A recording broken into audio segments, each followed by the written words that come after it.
जय श्री राम प्रभु जी। मैं पंडित पवन शर्मा, माँ बगला तारा महाकाल शक्तिपीठ सिरसा से, जो कि नेजीडेला रोड पे स्थित है। ये आपने भी जो प्रश्न किया कि दीपावली का जो त्योहार है वो हम 31 अक्टूबर को बनाएं या 1 नवंबर को, तो देखो जी, हिंदू शास्त्र के हिसाब से तो जो हमारा दिवाली का जो त्योहार है, भगवान श्री रामचंद्र जी जो 14 वर्ष का जो वनवास काट करके जो आए थे, उनके आने के बाद जो दीप जला करके उनकी जो आगमन की जो खुशी मनाई गई थी, ये उसके उपलक्ष्य में मनाया जाता है। ठीक है जी। तो उसमें क्या है कि हमारे दिवाली का जो त्योहार है वो उसके अंदर जो रात जो है, रात्रि कालीन की जो अवस्था है वो सही, उसमें सही अमावस्या से 7 दिन पहले जो कार्तिक मास की जो रात्रि है, जो कार्तिक मास की अमावस्या की जो रात है, उससे सही 7 दिन पहले पुष्य नक्षत्र का निर्वाचन होता है। जो पुष्य नक्षत्र सही 7 दिन पहले जो होता है, उसके बाद 7वें दिन ये दिवाली कार्तिक मास की रात को बनाया जाता है। ठीक है। तो उसके अंदर क्या है जी, सूर्य और चंद्रमा तुला राशि में लगन होता है इसका। सूर्य और चंद्रमा का तुला राशि में लगन होता है, और वो बिल्कुल अमावस्या की रात जो 31 अक्टूबर को पड़ रहा है वो सेम उसी दिन ही पड़ेगा। क्यों? क्योंकि ऐसे है कि हमारे तंत्र शास्त्रों के हिसाब से जब तक हम रात्रि कालीन के अंदर, रात के समय में हमारा अघोर जो है, हम अघोर से दीक्षित है ना, तो हमारा अघोर जो है, हमारी तंत्र साधनाएं जो है, वो केवल और मात्र रात के समय में ही की जाती है, और वो हम 31 अक्टूबर को ही करेंगे। वो हम 1 नवंबर को नहीं कर सकते। 1 नवंबर को नहीं इसलिए कर सकते क्योंकि 1 नवंबर को शाम को 6 बजे तक ही है। जब रात ही नहीं रही, जब कार्तिक मास की अमावस्या की जब रात ही नहीं रही, तो हम अपनी क्रियाएं किस प्रकार कर पाएंगे? ठीक है जी। ठीक है। हाँ जी, हाँ जी। दिवाली को लेकर लोगों में शंकाएं रहती हैं, समस्याएं हैं। किसी को मकान की समस्या है, किसी को अपने पारिवारिक समस्या है, तो उस पर लोग अलग अलग टोटके करते हैं। तो उसमें क्या कहना चाहोगे भाई, किस समस्या के लिए कौन सा शुभ रहता है जिससे करने से परिवार में सुख शांति समृद्धि आती है, परिवार में एकजुटता आती है। आज का समय है, लोगों में एकल परिवार लेके खुश हो रहे हैं, उसके बारे में क्या कहेंगे? उसके बारे में जी मैं ये कहूंगा कि सबसे पहले तो मैं ये कहूंगा कि एकमात्र अकेला होकर के इंसान कोई भी क्रियाएं टोटके ना करे, किसी गुरु के सानिध्य में करे,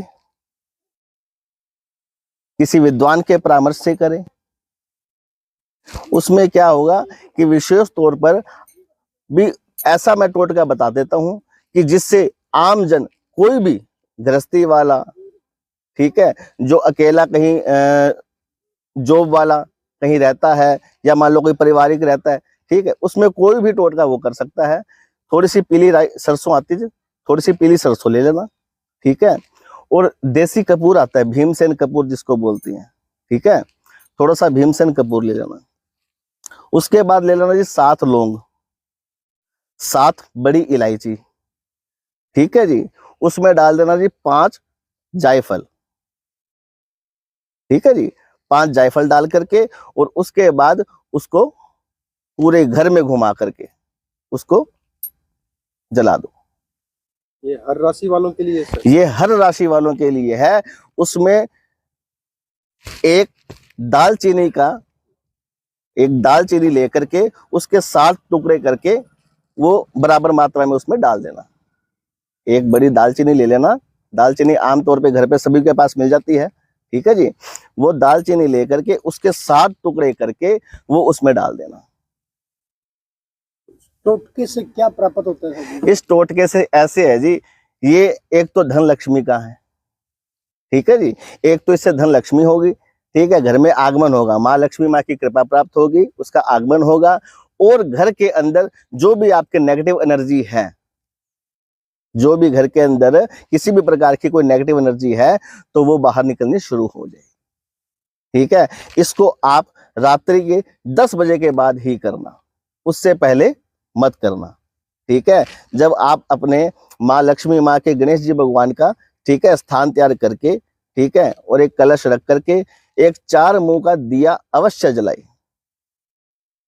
जैसे माँ लक्ष्मी, माँ के गणेश जी भगवान की मूर्ति स्थापना वगैरह करके, ठीक है, आप उनका चौकी पे आसन लगाओगे ना, तो आसन लगाने के बाद उसके बाद आप क्या करोगे, उनका एक घी का दिया जलाओगे, तेल का दिया भी जलाओगे। इस विशेष के अंदर आपने क्या करना है कि एक 4 मुंह वाला दिया, 4 मुंह वाला समझ गए भी, जैसे मान लो दिया रख लिया, उसकी 4 बत्तियां निकाल दी चारों तरफ से। ठीक है, वरना चौमुखा दिया भी मिल ही जाता है। ठीक है, तो चौमुखा दिया अवश्य जलाए। जिस घर में भी अगर आप चौमुखा दिया जलाओगे उन ज्योत के साथ में, ठीक है, तो उनसे क्या है कि भैरव जी की कृपा प्राप्त होगी। बिना भैरव जी के कोई भी माँ आदि शक्ति घर के अंदर प्रवेश नहीं करती है और ना ही वहां पे रहती है। तो इसलिए क्या है कि जो भी 4 मुंह का दिया जलाए तो उसके अंदर आप क्या करोगे कि 2 कोड़ी आती है ना, 2 कोड़ी उसमें अवश्य डाल दी। उससे क्या है कि आपके घर के अंदर जो गरीबी का जो मुख्य कारण है वो खत्म हो जाएगा, आपकी तंगी दूर हो जाएगी, आपके जेब में पैसा टिकने लगेगा। उसके अलावा कोई भी किया कराया कुछ भी होगा वो वहीं पे नष्ट हो जाएगा और आप अपना सुखी जीवन बिता सकते हो। आज के समय में विवाह शादी की समस्याएं आ रही हैं, रिश्ते नहीं हो रहे, परिवार परेशान है, उम्र बढ़ती जा रही है बच्चों की, क्या कारण है और उसके लिए क्या किया जाए जो लोगों की समस्याएं खत्म हो? शादी का ऐसे है जी, आजकल लोगों ने क्या किया है कि घर के अंदर क्या है अलग अलग परिवार बनाने लग गए। ठीक है, बड़े बुजुर्गों का साया सर के ऊपर से हटने लग गया है। उसके लिए क्या है कि अपने पूर्वजों को, जिनको हम पितर बोलते हैं, उनका ध्यान करना, उनकी जोत बत्ती करनी, उनका पूजा करना, हाथ जोड़ना, ठीक है, वो सब चीजें जी छोड़ दी है। जैसे जैसे वो चीजें छोड़ते गए, जैसे जैसे आगे बढ़ते गए, वो पीछे पीछे वो चीजें रहती गई। उस वजह से क्या है कि आपकी शादी में रुकावट होना, ठीक है, रिश्ता ना होना, कोई ना कोई परेशानी आना, ये चीजें बनी रहती है। तो उसके अंदर आप क्या करोगे, ये अमावस्या वाला जो दिन है ये अपना पितरों का विशेष महत्व रखता है, बहुत विशेष महत्व रखता है। ठीक है, तो इसके अंदर आप क्या करोगे, पितरों के प्रति उनका भोग निकाल करके, ठीक है, सफेद वस्त्र दे करके और किसी विद्वान या किसी ब्राह्मण को, पंडित जी को बुला करके उनके नतमस्तक हो करके उनको दक्षिणा दे करके, उनका भोग दे करके उनको संतुष्ट करो और अपने पितरों के हाथ जोड़ करके और गलती क्षमा याचना करो और बोलो कि हमसे जो भी अपराध हुआ है, हमसे जो भी गलती हुई है उसे क्षमा करे और हे पितृदेव हमारे आप साथ रहकर हमारे सर पे हाथ रखो और हमें आगे बढ़ाओ और हमारा रास्ता और रिश्ता दोनों खोलो। तो पितरों की पंडित जी 12 बजे से पहले लगाई जाती है। हाँ जी, हाँ जी, जबकि अमावस्या एक तारीख को सुबह ही चालू है और 31 को दोपहर को 3 बजे के बाद होती है। तो पितरों को कब लगाई जाए? ऐसे है जी, जब त्योहार हो जाता है ना, जब कोई भी त्योहार आ जाए तो त्योहार को ये दिन विशेष बन जाता है। ठीक है, उसमें किसी का भी तिथि और वार का कोई महत्व नहीं रहता, समझ रहे हो। तो उसके अंदर क्या है, हम संध्या कालीन के अंदर, जैसे मान लो हमारे 3:52 से शुरू है, ठीक है, तो हम 4 बजे तक, 4:30 बजे तक, 5 बजे तक हम वो क्रिया कर सकते हैं, उसमें कोई दोष नहीं है। एक यही ऐसा दिन है जिसमें हम पितृ का संध्या के समय भी हम अपना उपाय उपयोग प्रयोग कर सकते हैं, जिसमें कोई रुकावट नहीं है, जिसमें कोई खेद नहीं है। अगले दिन भी कर सकते हैं? हाँ, अगले दिन भी आप सुबह कर सकती हो, क्योंकि वो अगले दिन 6 बजे तक है शाम के। ठीक है, तो वो आप सुबह के दिन भी कर सकते हो। फिर क्या संदेश देना चाहेंगे घरवासियों को, देशवासियों को? संदेश तो जी ऐसे है, तो हम तो ये तो कहेंगे कि माँ बगलामुखी, माँ की तारा माँ की, महाकाल की कृपा बनी रहे सबके ऊपर। ठीक है, और जितना हो सके एक दूसरों से घर परिवार मिलकर, मिलजुल कर, ठीक है, दिवाली का बहुत बड़ा, हिंदुओं का बहुत बड़ा त्योहार है। ठीक है, अच्छे से भाईचारे से निभाओ और प्रेम प्यार से रहो, परमात्मा सबकी मनोकामना पूरी करेगा। जय श्री राम। दीपावली का